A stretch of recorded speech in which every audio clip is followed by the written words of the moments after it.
అవినాష్ చెప్పుమా.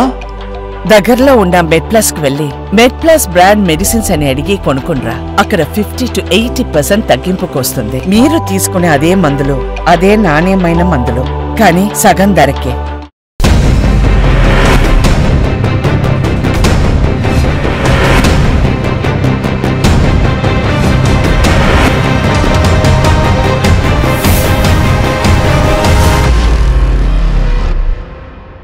అధికారంలోకి వచ్చి ఏడాది కాకముందే కాంగ్రెస్ పార్టీలో లుకలుకలు మొదలయ్యాయా? ఇతర పార్టీల నుంచి వచ్చిన వారితో కాంగ్రెస్ నాయకులు ఇమడలేకపోతున్నారా? కొమ్రంభీం జిల్లాలోని ఆ నియోజకవర్గంలో ఏం జరుగుతోంది?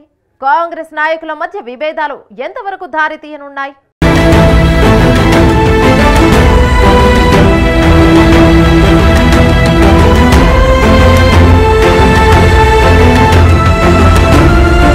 కాంగ్రెస్ పార్టీ అధికారంలోకి వచ్చిన తర్వాత రాష్ట్రంలోని పలు నియోజకవర్గాల్లో నాయకుల మధ్య అభిప్రాయ భేదాలు మొదలయ్యాయి.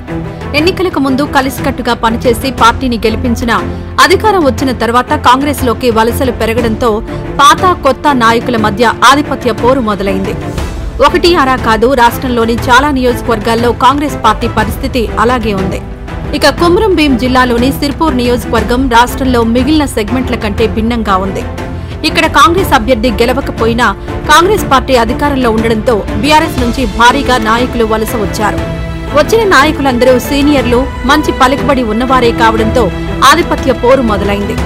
ముఖ్యంగా సిర్పూర్ నియోజకవర్గంలోని 3 కాంగ్రెస్ నాయకులు ఆధిపత్యం కోసం నువ్వా నేనా అనేలా వ్యవహరిస్తూ ఉండడం కార్యకర్తలకు ఇబ్బందికరంగా మారిందట.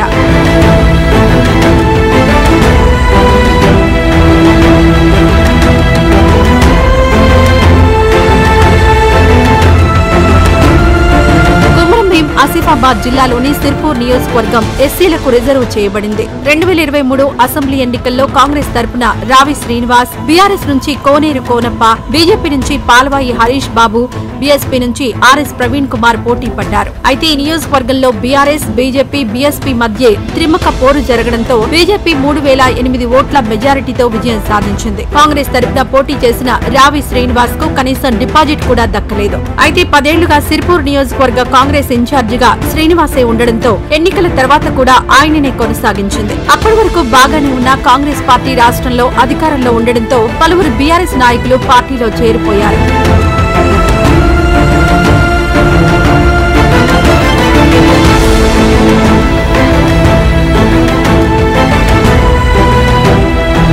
బీఆర్ఎస్ మాజీ ఎమ్మెల్యే కోనేరు కోనప్ప కారు దిగి హస్తం గూటికి చేరిపోయారు. వాస్తవానికి రావి శ్రీనివాస్, కోనేరు కోనప్పలు వరుసకు మామ అల్లుళ్లవుతారు. అయితే వారిద్దరికీ మొదటి నుంచి రాజకీయ వైరం ఉంది. గత 10 ఏళ్లుగా రాజకీయాల్లో ప్రత్యర్థులుగా ఒకరిపై ఒకరు విమర్శలు, ఆరోపణలు చేసుకున్న నేతలిద్దరూ కాంగ్రెస్ లో ఉండడంతో పార్టీలో వర్గ విభేదాలు వస్తాయేమోనని కార్యకర్తలు ఆందోళన చెందారు. అయితే శ్రీనివాస్, కోనప్పలు గత వైరుధ్యాలను పక్కన పెట్టి ఇరు వర్గాలు కలిసి పనిచేయాలని నిర్ణయించుకున్నారు. అప్పటి వరకు ఉప్పు నిప్పులా ఉన్న ఇద్దరు నాయకులు కలిసిపోవడంతో కార్యకర్తలు కూడా ఆనందంలో మునిగిపోయారు. ఎమ్మెల్యేగా గెలిచిన బీజేపీ అభ్యర్థిని ఇద్దరు కలిసి ఇరుకున పెట్టవచ్చని భావించారు. కానీ ఇంతలోనే కథ అడ్డం తిరిగింది.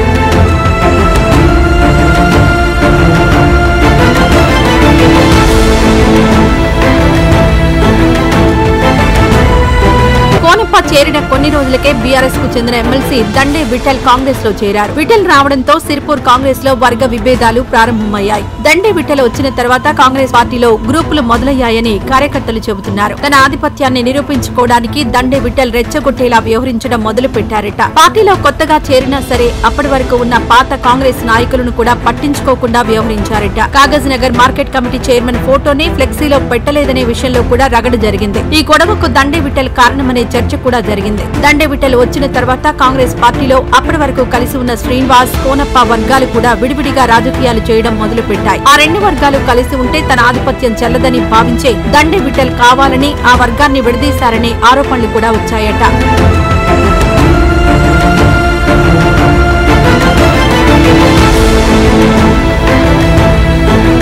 దండే విఠల్ కారణంగా సిర్పూర్ కాంగ్రెస్ లో వర్గ విభేదాలు మొదలు కావడంతో పార్టీ ఇన్ఛార్జి రావి శ్రీనివాస్ ఈ విషయంలో తీవ్రంగా స్పందించారు. కాంగ్రెస్ లో చేరిన దండే విఠల్ కారణంగానే విభేదాలు ఎక్కువయ్యాయని మండిపడ్డారు. కార్యకర్తల సహనాన్ని పరీక్షించవద్దని, ఇకనైనా సైలెంట్ గా ఉంటే మంచిదని హెచ్చరించారు. మరోవైపు సిర్పూర్ ఇన్ఛార్జి పదవి తనకే ఇస్తారంటూ దండే విఠల్ ప్రచారం చేసుకోవడంపై కూడా శ్రీనివాస్ మండిపడ్డారు. ఇన్ఛార్జి బాధ్యతలు దండే విఠల్ కి ఇవ్వాలంటే తనకు ఎమ్మెల్సీ ఇవ్వాలని శ్రీనివాస్ చెబుతున్నారు. 10 ఏళ్లు పార్టీ కోసం నిలబడిన తనను పక్కన పెడితే చూస్తూ ఊరుకుంటారా అని హెచ్చరిస్తున్నారట. ఎమ్మెల్సీ పదవిస్తే తానే ఇన్ఛార్జి పదవిని విఠల్కి ఇచ్చేస్తానని అంటున్నారట.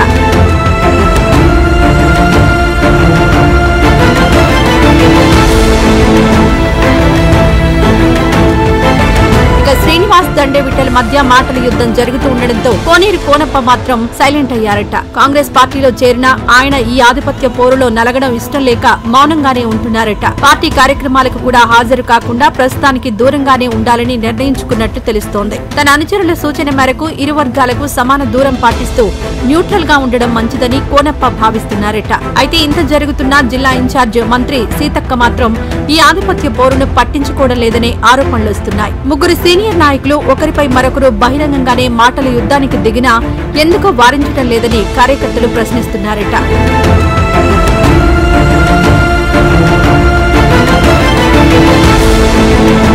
మొత్తానికి సిర్పూర్ నియోజకవర్గంలో ఆధిపత్య పోరుకు మంత్రి సీతక్కే కారణమని, ఆమె వల్ల ఈ సమస్యకు ఒక పరిష్కారం దొరికే అవకాశం ఉన్న ఇన్ఛార్జి మంత్రిగా అసలు పట్టించుకోవడం లేదని కాంగ్రెస్ వర్గాల్లో చర్చ జరుగుతోంది. మరి ఇప్పటికైనా సీతక్క స్పందించి ఈ ఆధిపత్య పోరుకు చెక్ పెడతారో లేదో వేచి చూడాలి.